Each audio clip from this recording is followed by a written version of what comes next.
नमस्कार, आपका स्वागत है इंडिया डेली के डिजिटल प्लेटफॉर्म पर और आपके साथ मैं हूं जिया कौशिक।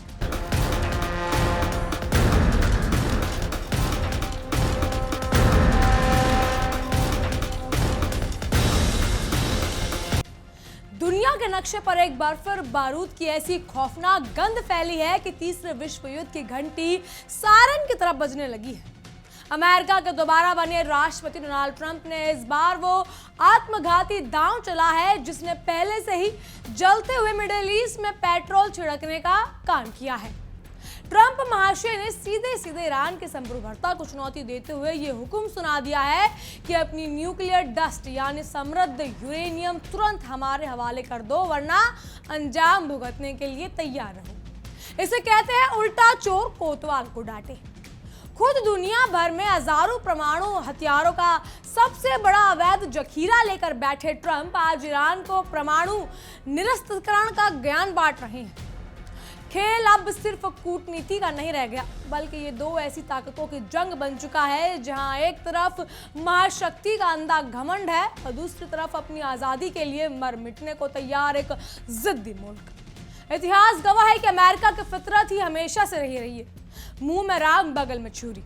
एक तरफ कतर की राजधानी दोहा में आलिशान होटलों में कूटनीति के सूप उबाल रहे जा रहे हैं। ईरान के विदेश मंत्री अब्बास अरागची शांति के समझौते के लिए मेज पर बैठे हैं और खुद ट्रंप मीडिया के सामने कह रही हैं कि बातचीत बहुत अच्छी चल रही है। लेकिन दूसरी तरफ ऐसी शांति वार्ता का बीच में छुरा घोंपा जाता है जहां अमेरिकी फाइटर जेट्स और नौसेना दक्षिणी ईरान की सीमाओं पर मिसाइलें बरसा रही हैं। ये कैसी शांति है भाई, जहां बातचीत की टेबल पर झूठी मुस्कुराहटें बिखेरी जाती हैं और पीठ पीछे ड्रोन हमले किए जाते हैं। अमेरिका का ये दोगलापन अब पूरी दुनिया के सामने बेनकाब हो चुका है, जहां वो खुद को शांति का मसीहा और बाकी दुनिया को विलन साबित करने पर तुला हुआ है। अमेरिका शायद अपनी ताकत के नशे में ये भूल रहा है कि सामने कोई कमजोर या डरपोक देश नहीं बल्कि ईरान है, जो ईंट का जवाब पत्थर से और मिसाइल का जवाब तबाही से देना बखूबी जानता है। ट्रंप भले ही खुद को इस पूरी कायनात का ठेकेदार समझ रही हो और पागलों की तरह ईरान के परमाणु सरेंडर की मांग कर रहे हैं, लेकिन तेहरान के तेवर बता रहे हैं कि वो झुकने के बजाय टूट जाना ज्यादा पसंद करेगा। ईरान के supreme leader Ayatollah Ali Khamenei की मौत के बाद अब वो ज्यादा खूंखार हो गए हैं। ईरान के रिवॉल्यूशनरी गार्ड्स यानी IRGC का गुस्सा इस कदर सातवें आसमान पर है कि अब पानी सर से ऊपर जा चुका है। सीज फायर की धज्जियां उड़ चुकी हैं और तेहरान से आ रही सीधी मिलिट्री चेतावनियां ने वॉशिंगटन में बैठे जनरलों ने पसीना छुड़ा दिए। ईरान अब इस मूड में है कि अगर अमेरिका ने हद पार की तो वो सीधे अमेरिकी नौसेना को समुद्र की गहराइयों में दफन कर देगा। ये खबर किसी आम सीमाई टकराव की नहीं है, यह उस विनाशकारी अंत की शुरुआत है जिसकी कल्पना से ही रूह कांप जाती है। ट्रंप का पागलपन इस कदर बढ़ चुका है कि वो ईरान को पूरी तरह घुटनों पर लाने का ख्वाब देख रही हैं, लेकिन हकीकत यह है कि वो अपने ही हाथों अपने देश की कब्र खोद रही हैं। ईरान की बोट्स और मिसाइल साइट्स पर अब इन अमेरिकी हमलावरों ने एक ऐसा बारूदी मटके को ट्रिगर कर दिया है जो फटने के लिए बिल्कुल तैयार है। खाड़ी के समुद्र से लेकर सीरिया और इराक के रेगिस्तान तक से बस एक ही आवाज गूंज रही है कि कुछ बहुत भयानक, बहुत खौफनाक होने वाला है। क्या ट्रंप का ये सातवें आसमान पर पहुंचा अहंकार अमेरिका को ले डूबेगा या फिर ईरान इस बार सुपर पावर का गुरूर हमेशा के लिए खाक में मिला देगा? डोनाल्ड ट्रंप का सोशल मीडिया अकाउंट इन दिनों किसी वैश्विक युद्ध के डिक्लेरेशन जैसा नजर आता है। उन्होंने साफ लफ्जों में धमकी दे दी है कि ईरान का हाईली एनरिच्ड यूरेनियम, जिसे वो जानबूझकर डराने के लिए न्यूक्लियर डस्ट कह रहे हैं, वो तुरंत अमेरिका को सौंप दिया जाएगा ताकि उसे वापस लेकर नष्ट किया जा सके या फिर ईरान के भीतर ही अमेरिकी देखरेख में उड़ा दिया जाए। आपको इन सन की महाशय को समझाया कि किसी स्वाभिमानी देश से उसकी सालों की वैज्ञानिक रिसर्च और तकनीक ऐसे मांगना जैसे कोई गुंडा राहगीर से पिस्तौल की नोक पर उसका बटुआ मांगता है, सरासर पागलपन नहीं है। अब आप खुद ही सोचिए, ट्रंप के दिमाग में ये सनक सवार हो चुकी है कि दुनिया के हर कोने पर सिर्फ और सिर्फ वॉशिंगटन का हुक्म चले, लेकिन इस बार उनका पाला एक लोहे की दीवार से पड़ा है। अमेरिकी सेंट्रल कमांडर के प्रवक्ता ने बड़ी बेशर्मी से छाती ठोकते हुए कहा कि उन्होंने दक्षिणी ईरान में सेल्फ डिफेंस यानी आत्मरक्षा में हमले किए हैं। अमेरिका ये सेल्फ डिफेंस में दुनिया का सबसे बड़ा मजाक है। देखिए, 7 समंदर पार से अपनी नौसेना लेकर आओ, किसी दूसरे देश में के घर पे मुहाने पर कब्जा जमाने बैठ जाओ और जब वो अपनी हिफाजत के लिए हथियार उठाएं तो दुनिया के सामने रोने लगो कि हम तो अपनी जान बचा रहे हैं भैया। अमेरिकी दावों के मुताबिक ईरान की IRGC की नावें हॉर्मूज के रणनीतिक जलमार्ग में अमेरिकी जहाजों को उड़ाने के लिए बारूदी सुरंग बिछा रही थी।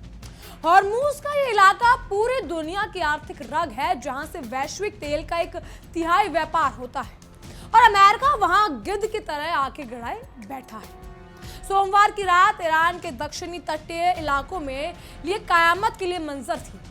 बंदर अब्बास, सरीका और जासक जैसे ईरान के सबसे संवेदनशील और रणनीतिक ठिकानों में आने वाले धमाकों की गूंज ने पूरे मिडल ईस्ट को दहला कर रख दिया। अमेरिकी नौसेना ने ईरान पर surface to air missile sites को निशाना बनाया ताकि ईरान का एयर डिफेंस सिस्टम तबाह किया जा सके। इन धमाकों की आग सिर्फ ईरान की धरती पर नहीं लगी, बल्कि इसकी तपन वॉशिंगटन के उन सेफ हाउस तक पहुंच रही है जहां बैठे जंग के सौदागर अरबों डॉलर के हथियार बेचने के लिए प्लानिंग कर रहे थे। लेकिन अमेरिका शायद भूल गया कि इन धमाकों ने ईरान के भीतर उस बारूद को भड़का दिया है जिसे अब कोई शांति वार्ता नहीं बुझा सकती। बहरहाल इन सब पर देखिए हमारे सहयोगी विवेक शांडिल्य के शो वर्ल्ड नाउ की एक खास पेशकश।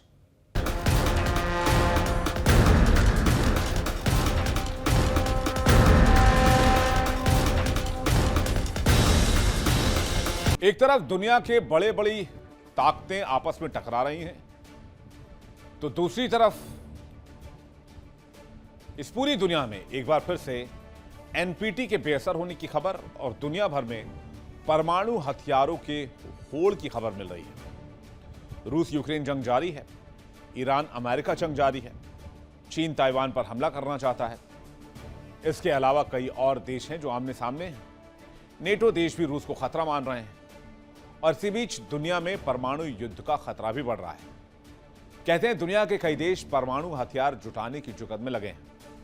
ईरान में जो अमेरिका ने हमला किया और मिडिल ईस्ट में तबाही मची, उसके पीछे भी अमेरिका ने यही बताया कि ईरान परमाणु हथियार बना रहा है। परमाणु हथियार को कम करने के लिए एनपीटी बनाया गया, परमाणु अप्रसार संधि, न्यूक्लियर पॉलिफरेशन ट्रीटी। लेकिन परमाणु हथियारों को कम करने का सपना अब धीरे धीरे दरकता दिख रहा है। एनपीटी सम्मेलन 2026 बिना किसी नतीजे के खत्म हो चुकी है और इसी के साथ दुनिया पर मंडरा रहा है न्यूक्लियर विनाश का खतरा। न्यूयॉर्क में संयुक्त राष्ट्र मुख्यालय में 4 हफ्ते की मैराथन बातचीत, 4 बार दस्तावेज का मसौदा बदला गया। अंत में वियतनाम के सम्मेलन अध्यक्ष डो हंग वियत ने माइक थाम लिया और कहा कि यह सम्मेलन अपने मूल काम पर सहमति तक पहुंचने की स्थिति में नहीं है। यानी करीब 1 महीने तक जो समीक्षा सम्मेलन चला वो बिना किसी सहमति, बिना किसी नतीजे के खत्म हुई। अमेरिकी विदेश विभाग ने इस पर गहरा खेद जताया है। अमेरिका ने कहा कि कुछ देशों की ईरान के परमाणु खतरे को गंभीरता से न लेने की अक्षमता इसकी मुख्य वजह है।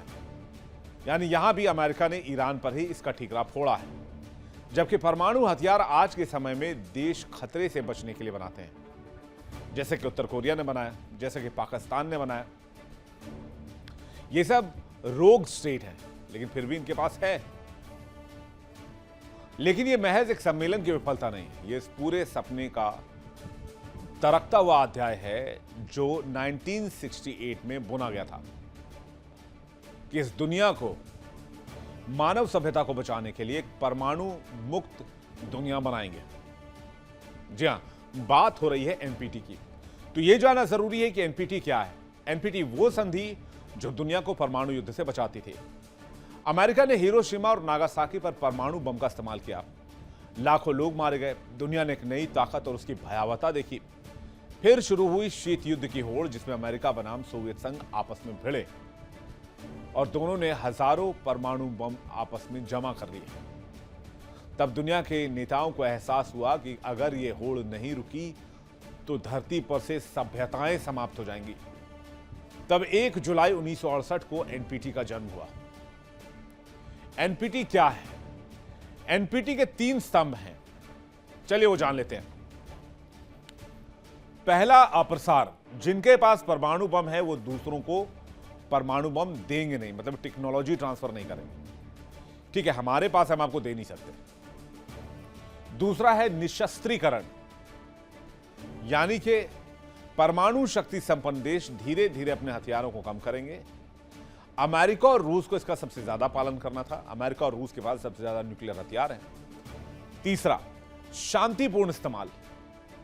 परमाणु का उपयोग केवल परमाणु ऊर्जा के लिए करेंगे, बिजली, डेवलपमेंट, मेडिकल रिसर्च के लिए करेंगे, लेकिन हथियार नहीं बनाएंगे।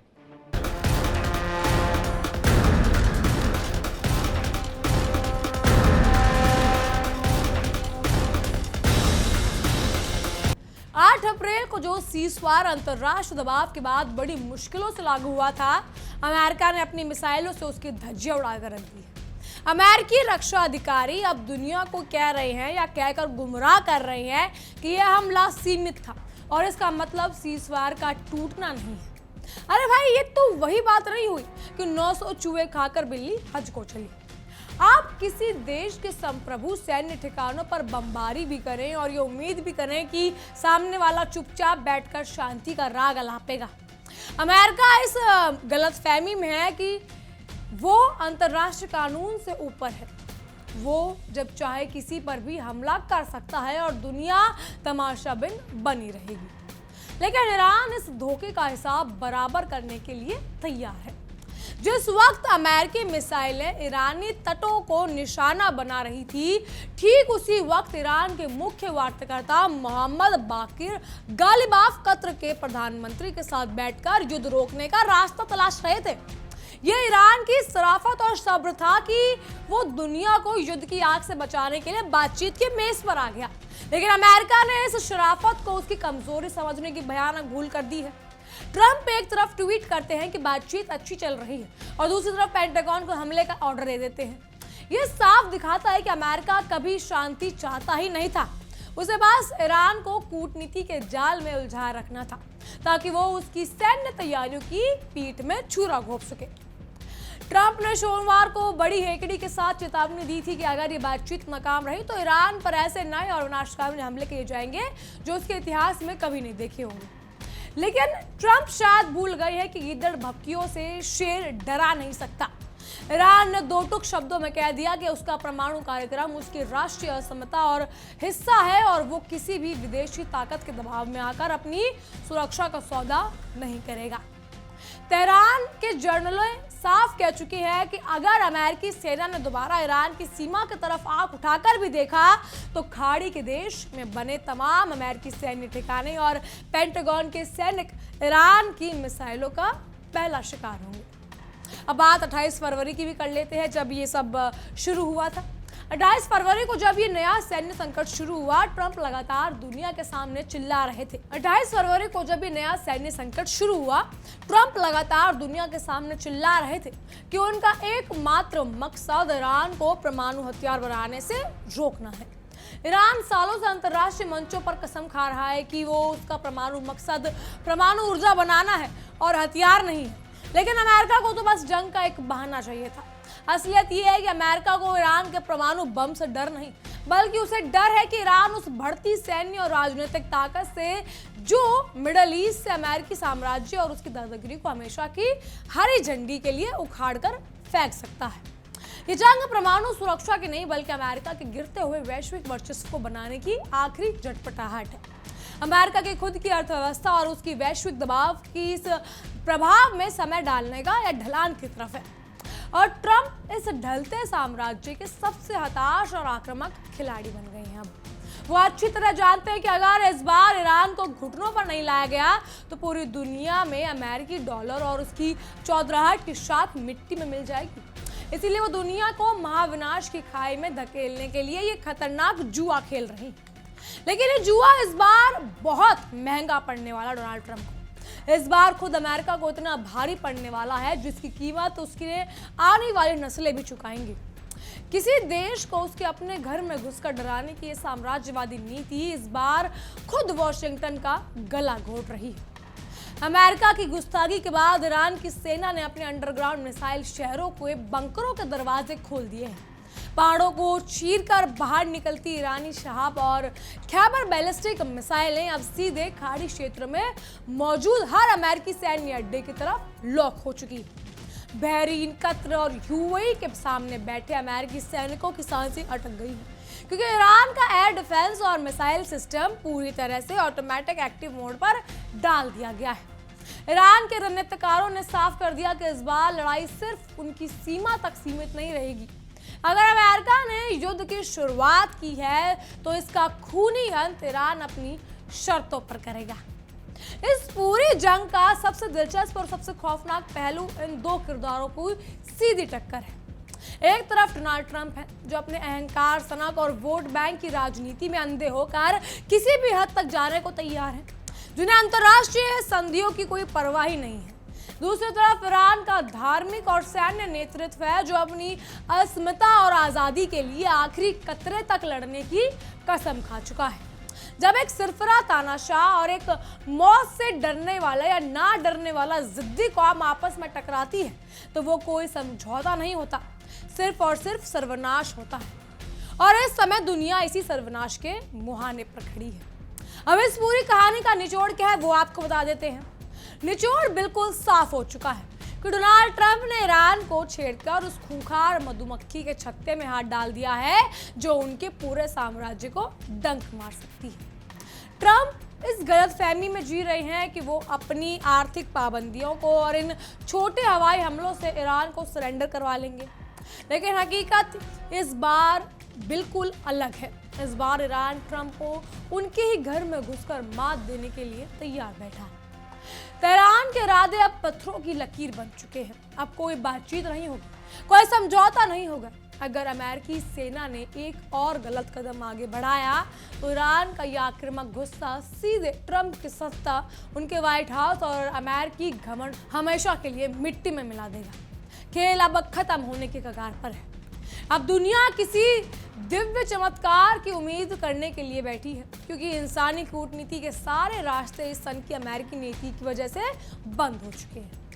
हॉर्मूज की लहरों पर तैरता बारूद और दक्षिणी लेबनान या दक्षिणी ईरान के आसमान में मंडराते मिसाइलों के काले धुएं के बादल साफ गवाही दे रहे हैं कि इस सदी के सबसे बड़ी महाविनाश की उल्टी गिनती शुरू हो चुकी है।